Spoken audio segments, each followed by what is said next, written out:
Peuple du monde, bonjour. Je suis dans la joie de vous retrouver. Ah ben dis donc, ça fait tellement longtemps, hein. C'est tout à fait normal. Ça fait partie de l'humain. Alors, nous sommes encore sur Terre. C'est notre jardin d'Éden.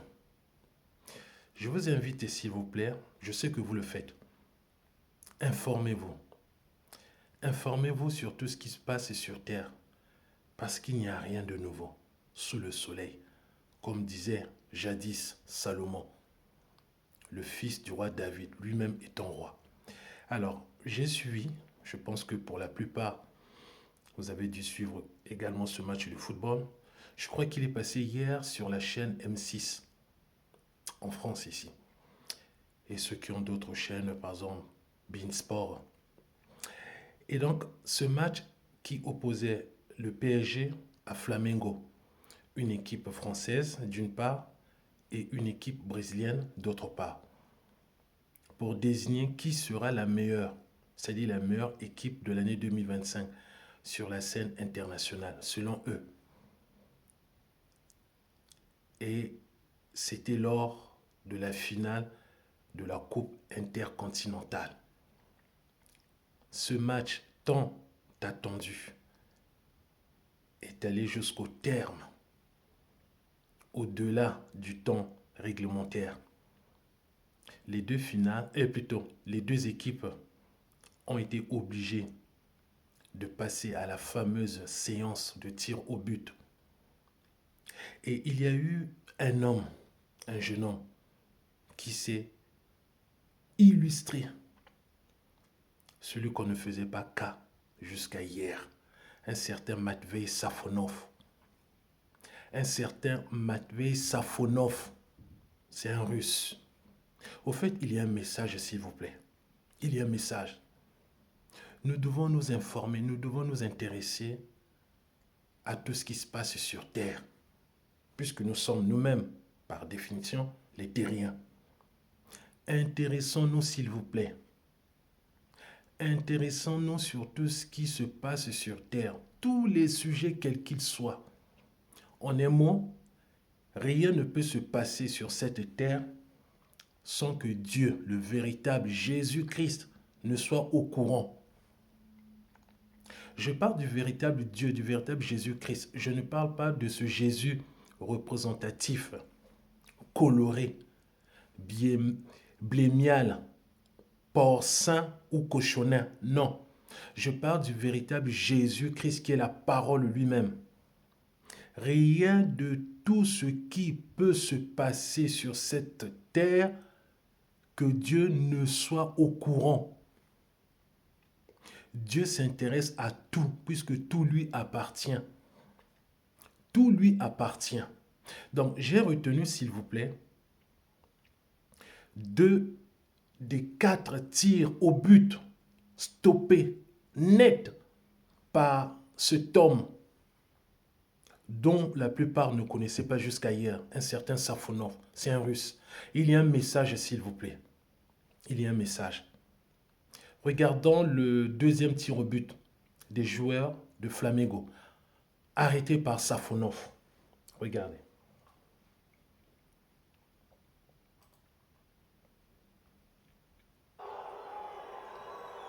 Allez, Saúl Ñíguez,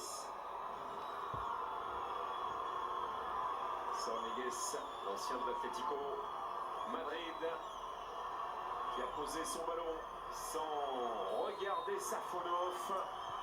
Maintenant, peut-être le regarde-t-il. Saúl Ñíguez, c'était l'arrêt. Oh, bien joué Safonov face à Saúl Ñíguez. Voilà. Il est... Donc c'était le deuxième. Et juste après, les Parisiens ont eu un avantage énormissime. D'abord par Dembélé, il n'a pas pu convertir son tir au but. Ensuite par Barcola, ce dernier non plus n'a pas pu convertir son tir au but. Je vais choisir le deuxième tir au but arrêté par ce même jeune homme, Safonov. Excusez-moi.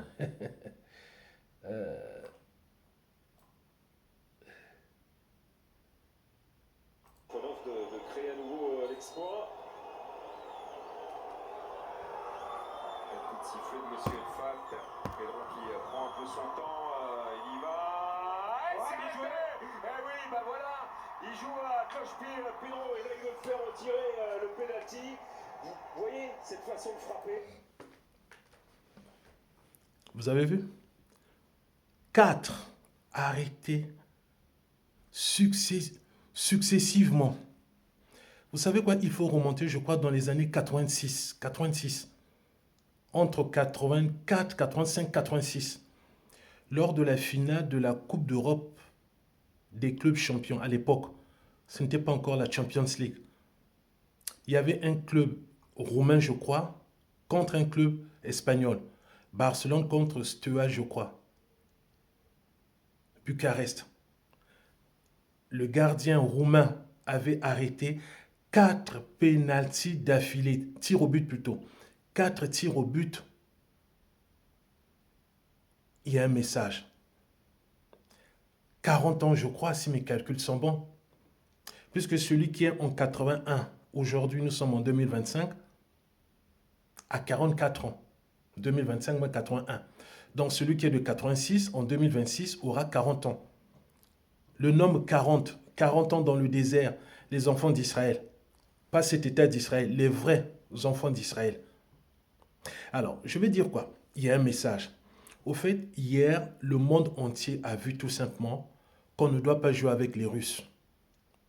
Le monde entier a vu qu'on ne doit pas jouer avec les Russes. Au moment où Zelensky met la pression sur les États-Unis d'Amérique, leur demandant de pouvoir utiliser les avoirs russes. Au moment où ils sont en train de renégocier la paix en Ukraine, le monde entier doit savoir aujourd'hui, il ne faut pas jouer avec les Russes. Je ne suis pas un pro-russe, non. Je suis noir et je resterai noir. Je n'aime pas le terme africain parce que ce terme ne nous convient pas. Nous savons tous que ce mot ou ce terme nous a été imposé lorsque notre continent a été partagé en micro-États entre 1884 et 1885, juste après la conférence de Berlin. Donc le message, il est clair. On ne joue pas avec les Russes. Un petit cours d'histoire. Vous savez que toute l'Europe entière, du nord au sud, de l'est à l'ouest, fut libérée du nazisme par les soviétiques d'une part et par les Africains, les Noirs. Parce que les soviétiques, eux, ils étaient sur place ici, en Europe, mais les Noirs, non. Les Noirs, on a été les chercher en Afrique, alors qu'ils n'avaient rien demandé.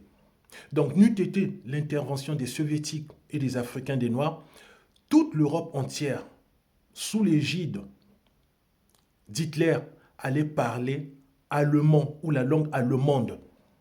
C'était un fait. Ça, les gens l'oublient. Toujours dans cette même période, lors de la Seconde Guerre mondiale, pour certains 39-45, pour d'autres 41-45, en France ici, De Gaulle, il avait fui. Comme on dit, il avait pris la tangente. Et où était-il allé? Il s'est retrouvé à Brazzaville, République du Congo. D'ailleurs, Brazzaville fut la capitale de la France libre lors de l'occupation allemande, lors de l'occupation du nazisme. Brazzaville, oui, la République du Congo, capitale Brazzaville, qui porte le nom d'un certain explorateur français, Pierre Savorgnan de Brazza. Pierre Savorgnan de Brazza. Brazzaville fut la capitale de la France libre. Vous avez vu? Donc, il ne faut pas jouer avec les Russes. C'est un message, s'il vous plaît. Le Seigneur peut utiliser tout domaine, même le domaine footballistique, pour parler. Puisque même les Occidentaux eux-mêmes, l'Allemagne a fait comprendre qu'il n'y aura plus de paix. À partir de 2028, fin 2027, début 2028, ils doivent se préparer. Et selon leurs soi-disant experts, ils disent que éventuellement il y aura une guerre à partir de 2030. Mais quand on regarde bien avec une marge d'erreur, selon les exégètes à partir de 2030, l'Église, la véritable Église, atteindra ses 2000 ans. L'Église, la véritable Église, qui est le temple, c'est-à-dire le corps, et non l'édifice, le bâtiment, atteindra les 2000 ans. S'il vous plaît, on ne joue pas avec les Russes.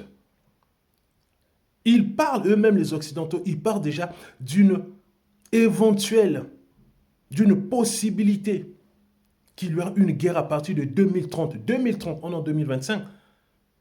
Dans 5 ans, d'ici à 5 ans. Le message est clair, hier envoyé à toute l'humanité. Il ne faut pas jouer avec le Russe. Vous avez vu Safonov, méprisé, il n'était pas connu. Mais hier, on a parlé de lui. Safonov, c'est un soviétique, c'est un russe. Simple.